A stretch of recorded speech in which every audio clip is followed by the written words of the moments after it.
everyone, welcome back to Fight Age channel. Friends, before starting to watch this video, I would like to ask you to subscribe to my channel. I really want to get 10,000 subscribers on my YouTube channel. It's so close, thanks for supporting me, guys. Former world heavyweight champion Anthony Joshua talked about his motivation at this stage of his career. What am I fighting for now? I want to become a 3-time heavyweight champion of the world. I want to test myself.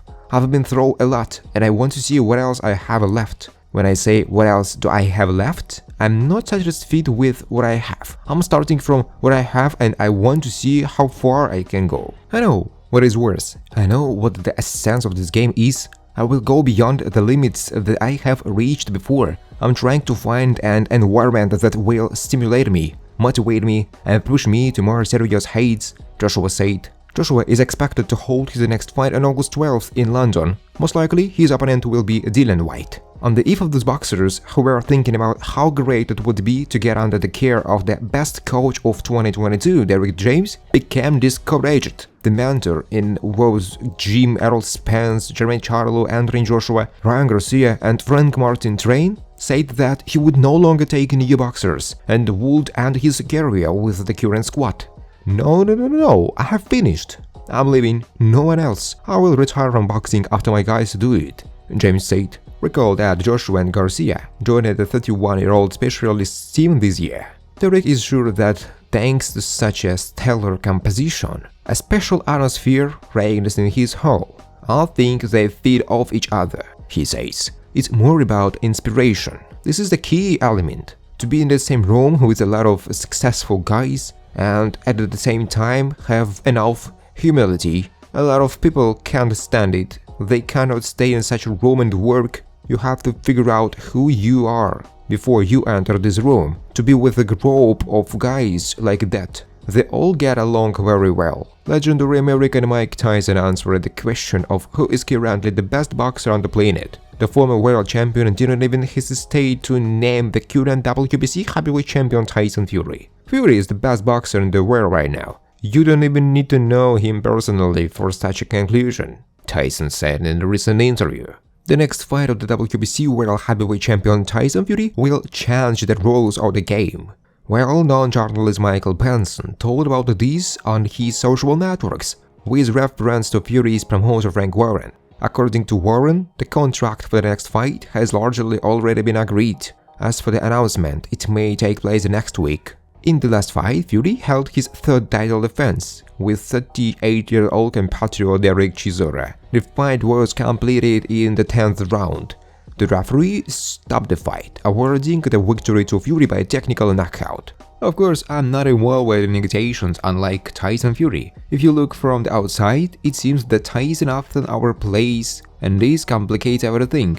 It is certainly difficult to work with him. He constantly contradicts himself. So it seems to me that Fury is the problem. Fury hasn't boxed yet. The last time he fought was in December against Chisora. Tyson could have already fought and defended the title, but he did not. Fury constantly says he is ready to fight with everyone, but everyone avoids a fight with him. I don't think anyone believes him. It seems to be very difficult to work with him, to be honest, Wallen said. Former world champion in the second featherweight Barry Jones shared his forecast about a possible fight between Deontay Wilder and Briton Anthony Joshua. If this fight does take place, you have to make Wilder a big favorite. Joshua boxed well against Franklin, but still left a lot of unanswered questions that were asked in the previous fights. He still looked like a man who was afraid of missing a punch. Joshua lost his confidence. It may come back, but there are doubts. So if they fight, then I will vote for Wilder. I can say that a few years ago,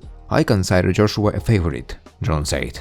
AJ will hold his next fight on August 12th and will decide on the opponent's name in the next 38 hours. This is reported by the ESPN website with reference to its sources. Joshua will return to the ring at the Old Second Arena in London. Recently, the candidacy of Dillian White has been publicly discussed as AJ's next opponent. Yesterday, the British boxer even signed a contract for a fight with Joshua and sent it back to Anthony's promoter Eddie Hearn. However, ESPN sources claim that Joshua's team is considering another potential opponent, who also agreed to fight on August 12th. On Sunday morning, Dillian returned the second agreement. He is not aware of any other parties involved in the negotiations. On July 29th, the T-Mobile Arena in Las Vegas will host a potential fight of the year. The absolute welterweight champion will be determined by the holders of all division titles, Americans Errol Spence and Terence Crawford. Former champion from the USA, Austin Trout, explains very well why it is so difficult to determine the favorite in this confrontation. Personally, I bet on Crawford, but I don't like the arguments in his favor. All this talk about Spence being a basic fighter. What the fuck? Yeah, many of the greatest fighters in the history of boxing were in fact basic. You know, there are actually a lot more aspects to boxing than they say about it. And there are actually a lot more questions in this fight. According to Austin Trout, Crawford is very vulnerable at the beginning of fights. Pay attention to the fact that he constantly misses in the opening rounds, and the question is how he will hold Spence's punches. If it's okay, then I think, over time, he will calculate Errol and eliminate him. But if these blows bother him, then this is the end. Shake Spence? Have you seen him shaking before? Even the huge Jordan Ugas didn't succeed, so I don't think Terence will do it. I don't rule it out, but I still think he won't succeed. On the other hand, when was the last time Crawford won not ahead of schedule? Trout suggests fans come to terms with the fact that we don't just have a cool fight. We have the most competitive fight, it's all 50-50 here. It's like tossing a coin, heads or tails. Many believe that the main factor will be the power of Spence, but I'm sure Crawford will be able to compete with him in this. Terence fights heavyweights, is very athletic and strong. I really don't know who will win. I don't know who will break Worm, who will impose their fight on Worm, and that's why this fight intrigues me so much. Thanks for watching, guys. If you like this video, please subscribe to my YouTube channel.